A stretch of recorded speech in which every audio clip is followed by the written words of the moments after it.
இன்றைக்கி February 14ங்க, உலக காதலர் தினங்க. ஆனால் அது எவ்வளோ ஒரு ஸ்வீட்டான நாள், எல்லாருக்குமே ஒரு பிடிச்ச நாள், எதிர்பார்க்குற நாளுங்க இது. ஆனால் அது 2019 முன்னாடி வரைக்கும் தாங்க.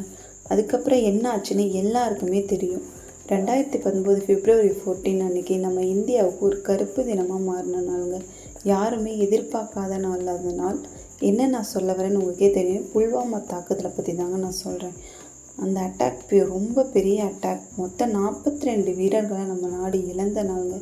இன்றைக்கி அந்த ஃபேமிலியில் இருக்கவங்களாம் எவ்வளோ வருத்தத்தோடையும் கண்ணீரோடையும் இருப்பாங்க. அதில் நம்ம தமிழ்நாட்டில் இருந்து 2 பேர் இறந்துருக்காங்கங்க.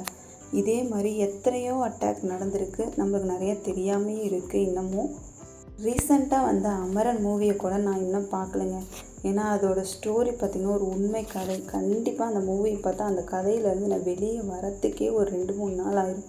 ரொம்பவே கஷ்டப்படுவேன் அந்த படத்தை பார்த்தா. அதனாலேயே அந்த மூவியை நான் பார்க்கவே விரும்பலைங்க. ஆனால் அந்த தாக்குதலுக்கு அப்புறம் மோடிஜி ஒரு ஆர்டர் கொடுத்தாருப்பாங்க, அந்த விமான தாக்குதல். அதுதாங்க நம்ம நாட்டுக்கு ஒரு ஆறுதலையும் கொடுத்துச்சு. இந்த நாளில் இறந்த வீரர்களுக்கெல்லாம் நம்ம கண்டிப்பாக எல்லாருமே சல்யூட் பண்ணியே ஆகணுங்க.